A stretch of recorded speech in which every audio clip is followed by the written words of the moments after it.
Let's start with the European People's Party. Mr. Manfred Weber, you have the floor, sir. President Sassoli, President von der Leyen, dear colleagues, Minister Roth, let me start first with a thank you.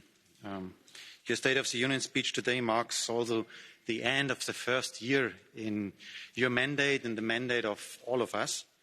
It was for sure a challenging year, but you managed it, together with the whole team of the Commission, and I want to thank you for this. And I also want to thank the colleagues in the European Parliament, because in the last year we showed unity, we showed a good approach of cooperation in the House. Despite all our party political differences, we have shown to the Europeans that we speak with one voice when it mattered most. The State of the Union speech is an important point in our agenda. And we as EPP, we fully support your main line of your speech. It is about health, about migration, about rule of law, about a Europe without hate. I want to focus in my contribution in our main title, how can we approach the fears among Europeans you described after the crisis or during the crisis? How can we answer this? And our main message is that we have to show now credibility. For the European People's Party, the headline of the upcoming weeks is jobs, jobs and jobs. Take Italy. 40% of the young people in Italy are still unemployed. And we can never accept another lost generation in today's European Union. When we insist in a 5G network for Europe, in a project to fight against cancer, in the idea of a new battery technology, it's not just about showing the EU flags on the billboards, how much money we spend. It's about delivering on jobs. You can spend the money of the recovery fund only once. And our priority is the future of Europe's young generation. Let us use now 1/3 of the recovery funds to finance a pact for European jobs. Credibility means for us to immediately start the catching up on digital. You spoke about this. And for the moment, I must say, where are the initiatives from the Commission? So we had green papers, we had white papers, but no real progress. And that is what we need. Probably we can even have a kind of a digital act like we do the Climate Act to prioritize things in the investments on infrastructure and in the investments of technologies. Credibility means for us to finalise an ambitious but realistic Green Deal to stimulate new and innovative jobs.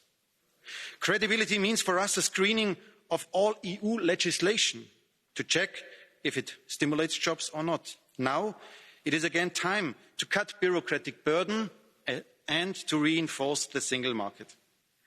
And credibility means that the Recovery Fund must protect and support European interests.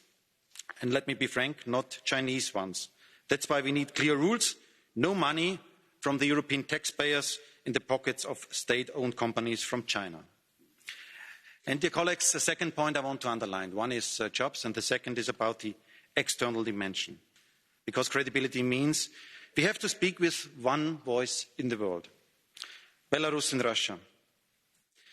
30 years ago, people in Budapest, in Dresden and in Warsaw went out and fought for democracy and freedom. 12 years ago, Kiev, and now Minsk. Lukashenko said in an interview a few days ago, if Belarus falls, Russia will fall. I say it in my words. The idea of free people is going to the east, and no one can stop it, neither Lukashenko nor Putin. And we are credible when the people out in the streets in Minsk see that Europe is on their side. After the Navalny case, all options of further sanctions must be on the table. You said it, even to stop the Nord Stream 2 project. And one word to our colleagues from Front National, from Salvini and from Syriza.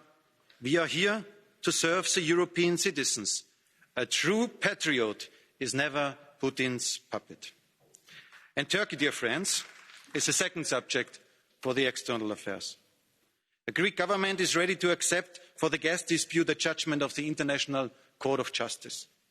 And Turkey, sending warships, is breaking international law in Syria, suppressing free media and stoking religious tensions with its decision on Hagia Sophia.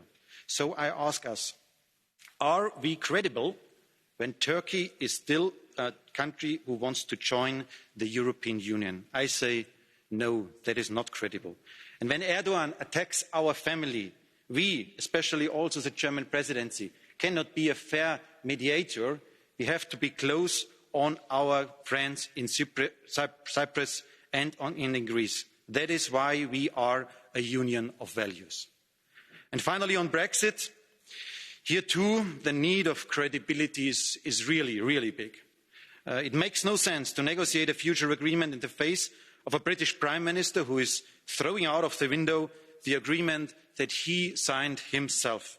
Great Britain, you are losing your credibility in the global level. What I can say is that the European Parliament can never vote for any trade agreement with Great Britain if we cannot trust each other. So the upcoming months will be extremely challenging. They will shape Europe. Let's show our citizens that Europe shows solidarity and, first of all, credibility. Thank you so much.